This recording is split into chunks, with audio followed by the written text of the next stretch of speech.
You know, this is the first time we've ever just went into the show. Yeah, I was about to say. You want to do your intro? Yeah, I was gonna say we got some banter here. You want to get this thing started? Mike was already started. Mike was standing at the door like, "What the fuck are you guys doing?" I was like, "You haven't been recording all this? You're burning gold? money." We might as well just keep going and just throw the intro in and just keep on rolling. So, welcome to Waco.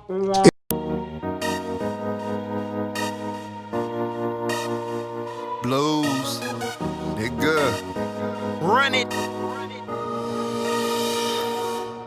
If you was wondering who we've been talking to, it is your boy Terry Bluez with my homie Onterio Linville, and this is BluezVille. Welcome to it. And if you've been listening to the banter beforehand, before we even got to introduce this show, we were in the studio with some very special guests, part of our Rogue Media family.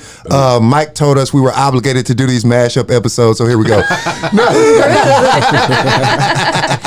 I have Mike to blame for this? No, I'm just kidding. We're here with the Rogue Media family, our fellow podcasters, brothers in public events of Waco. Let's give a round of applause. Cue those applause, Mike, for Katie and Jacob from Keep Waco Loud. Let's give a round of applause for them.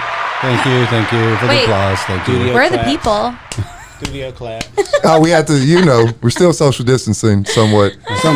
Are we though? Yeah, we're like 4.5. Man, we went to a protest this weekend with like 300 to 400 other people. I had a mask on. See, that's the thing. I passed the fuck out, man. Yo, that shit was hot as fuck. That shit was hot. I was actually on daddy duty, so I was protesting at the house. Okay. Protesting your children? I was trying to teach my son, hey, man, if you're going to march, put the right shoes on. Yeah. Man, what? Wear comfortable shoes. Hey, listen, I'm going to tell you right now, I could not have survived in the civil rights era, man. I mean, they marched in Stacey Adams, brother. Bro, I'm out there in sneakers and basketball shorts dying. You was marching in Joy Warren? Yes. Terry literally says, and I quote, "What? We're walking now?" I was like, I'm the wrong Negro for this. Yeah, Martin would have been mad at me. He would have been mad at me. I was like, bro, you couldn't even let me change out of my church clothes? No, he would have been mad at me. We going to where? Birmingham. No. How far is that? Like, what the fuck you mean we walking to Mississippi? From Bama? Shit. Oh, listen. You got tired of me saying shit. Listen, I'm like, whoa. Selma. Whoa. And then the funny thing about it, you get there, feet hurting, and you gonna get your ass whooped. That's the downfall. It's a downfall. Marching to an ass whooping. I'm marching to this ass whooping. Hey, I don't get no Gatorade, nothing. I'm just walking to an ass whooping. You know how I get at the end of this? A water hose. That I'm not able to drink. I don't feel like I can laugh at that. I'm going to pass. No, this one, you can have an internal laugh. I'm just going to hold back because that's funny. Oh. That's funny. No. It's okay. No, but I'm still going to laugh at Terry being like, man, we're walking now. Yeah, I was like, what? We're standing out here all this time. Bro, I got a backpack and this heavy ass camera. And I'm like, God damn. Like the paparazzi. Yeah, I'm out here trying to get my investigative journalist on. No, but you act like you need a pamphlet. He's like, I'm out here. I'm marching. I don't know what's going on, but I'm here. What? Did you turn into a weatherman? I don't know what's going on, but I'm here. 70 degrees. Oh, shit. Yo, whoa. So let's back up a little bit before, as we get into it. These are all jokes, but on a serious tip this week. So with everything going on, everybody's familiar with what's going on with some of the most, I won't even just exclude it. What, you not like my segue? No, I'm talking about Mike got marching bands on TV. Yeah, what are you doing, Mike? What the fuck is you got to do with anything? I guess he has another thing he got going on. He's multitasking. He typed in March and pulled up marching bands. What the? Come on, Mike. Wrong protest, sir. Jesus Christ. I mean, and I won't just exclude it to, because I think people are boiling it down to a singular, and RP George Floyd.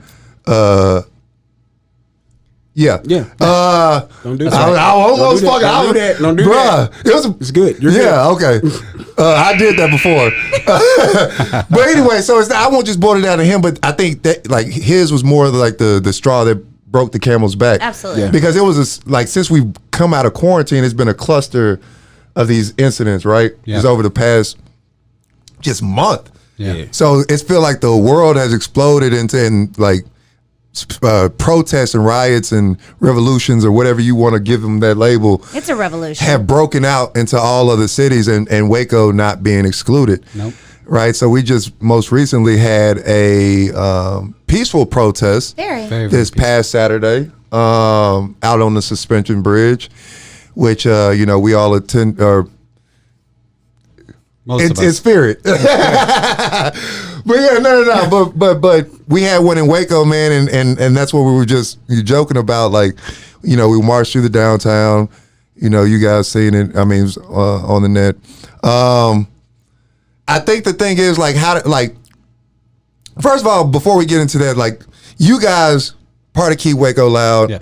Yeah. I wonder, like, what did you feel in the march? I want to see what did you feel when you did it? Like, how did you feel? So Katie, in that morning, Katie came up to me the morning of the march, which was May 31st. They announced it that morning, but we actually knew about it at like 2 o'clock in the morning. Yeah, we were hanging out. Because Hope was at my house. At our house. Like helping plan it. Drinking some Trulies. Shout out to Terry's homegirl. Yeah, I seen her this week and I told her we have a love-hate relationship. Yeah. She agrees. I love Hope. Shout out to Hope. She's amazing. So that morning I woke up and Katie approached me and she was like, a bunch of us are going to go. Do you want to go? And initially I was really on the fence, and not in any sort of way that I was definitely for the march. I didn't know if I felt comfortable. I was a little scared. Maybe something bad was going to happen. That was really my biggest fear. Mm-hmm. And then I realized that the 31st was the anniversary of the Tulsa massacre on Black Wall Street. Yeah. And then a fire hit my belly, and I was just like, absolutely, I'm going, because I want to go and like honor, in remembrance of that. Yeah. I personally, and this is not against you, and mostly because like you didn't make a Facebook post about it, and like what like lit a fire under me to be like, absolutely, I'm going. And it's hard to get me to do anything on a Sunday. It is really hard. So the fact, but what lit a fire under me was all of the people on Facebook who were making up these fake rumors about what was going to happen, or people saying that they were scared and like putting that stuff on Facebook. And I was like, do you have no confidence in your community to like get together and have a conversation? Like it clearly says peaceful protest. Yeah. So that was like the first thing. I was like, oh, I'm absolutely going. Like we're going to go and we're going to be there and we're going to support it. Yeah. And that was like my initial like, let's get there. But also because, I mean, Keep Waco Loud supports all genres, and it definitely supports all people. And we want to make sure that we're there to support our community. Mm-hmm. And it's obviously like it's fractured right now. Right. The country is fractured, and it's absolutely had to be there. It wasn't even a question. Yeah. So dope. So did you like when you were there? Like what feeling did you have, like seeing like all different races together, just like everybody there for one cause? Like how did that make you feel? Like, cause I ain't gonna lie, when I did see it, like just seeing images of it and seeing it live in some of the videos, it was kind of inspiring to see. Like, as a black man, it kind of felt like, God damn, am I having a memorial for myself? Am I alive? Damn. Yeah. Like, wow. That's what it felt like sometimes to me. It's like, damn. There's so many complicated feelings. It's complex, you know what I mean? Especially being in Waco. Bruh, you know what's funny that you say that? Like, so, like, one of the things I understand that, like, we are what we consume. So you got to be careful. And that's food, that's the entertainment, your media, all these things that are fed to us are going to affect us, right? So, like, understanding that, I always try to, like, view that objectively and not have it affect that. But like, this is the first time that I feel like this has affected, like seeing all this has affected my mental health. Like I legit didn't want to go to work today. Wow, really? Like I legit didn't want to go to work today because of that. I was feeling like, bruh, like I don't want to leave the house. Like it's either, cause it's like, well, where am I safe? One. Yeah. Two is like, I feel like, and mind you, I'm not opposed to the violence. I'm gonna be honest with you. Like I appreciated that the protest was peaceful, but I believe why it was peaceful was because there wasn't a heavy militarized police presence. The police were hiding. I feel like a lot of those protests that you see break out in violence are agitated not by anybody who's for the cause. You see all the these symbols of military violence. police. I mean, can we discuss have you seen them where they're like getting blocks and they're just like, and again, I'm not trying to call anybody out here, but in certain cities they're doing it wrong. Yeah, they're don't get me Absolutely wrong. doing it Don't wrong. get me wrong. I mean, it's a way to do it. Yeah. You know what I mean? Like in some certain places, it's a come up. I'm For not here to certain tell people. anybody how to protest. You know, but for the most part, I mean, in those major cities that I see it happening in, it's been affecting them a lot more than what it's affecting people. Like because people the police are acting different. exactly, and that's the thing. It's like, and half of that is like people say, like when you see these big riots and all that, and you say there's always moles in the crowd Yeah. that provoke the shit. Yeah. You know what I mean? And then Absolutely. somebody Yeah. got to take the blame. Yeah. provocateur. Exactly. You know what I mean? So it's like you don't even know what to believe, who to believe. Like everybody's like, prime example. Like I don't agree with like all the tearing up of the stores, destroying things in your neighborhoods and all that shit. Cause where you gonna eat? Where you gonna get your clothes, your food at now when it's all gone? I don't agree with all that shit. But if you gonna go destroy something, go to your state offices. Bro, and that's what I said. I'm not opposed to the violence, right? That's what I'm not saying I'm opposed to that. Like, yes, looting innocent stores, destroy your own neighborhood's idiotic, right? Yes. But you referenced something. Idiot. You referenced something earlier, right? You referenced the toast. So you think about previous, and this is why I'm not opposed to the violence, right? Because if you think about how the world has been colonized, has always been through violence. Absolutely. Right? Always. And if America's America because of violence. Exactly. You look at, and for specifically black communities, right? Just Tulsa, Oklahoma, Rosewood, those are incidents where black people had their own prosperity and it was burned the fuck down. Yeah. Right? Yeah. So I'm not opposed to saying, like, listen, y'all ain't listening to the peaceful shit, then I'm gonna go burn down your shit. Right? Like, the police station burning down, I wasn't opposed to that at all. And this might sound controversial. lie, I don't give a fuck. But I'm saying, like, if it takes that for it to change, then that's what it's going to take. Because if you continue, the definition of insanity is to continually Doing the same shit, trying to get expecting a different result. Yep.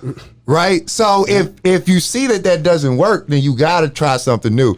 And it's got to be torn down. And I was telling Mike earlier when we were talking, I feel like it's going to get a lot worse before it gets better. It's almost like the police should have been sensitive to the fact that there is a disease disproportionately killing people of color where they can't breathe and then they die. And they should have thought about that when they're continuing to put their knees on people's necks and they can't breathe. My goodness. And the reality of that, a lot of people didn't even know that there were 3 other officers on the side of the car. Yo, you know what I think about too? And let me know if I'm going out too far. But you know what I think? I rarely ever watch those videos because I feel like if I've seen one, I've seen them all. I can't watch And it really does affect Your mind. Yeah, I'm like, bro, it really makes me feel like that Dick Gregory, not Dick Gregory, is it Dick? No, not Dick Gregory. To live as a black man in America is to be always in a state of rage. That's Dick Gregory. Is it Dick Gregory? Okay, then I had it right.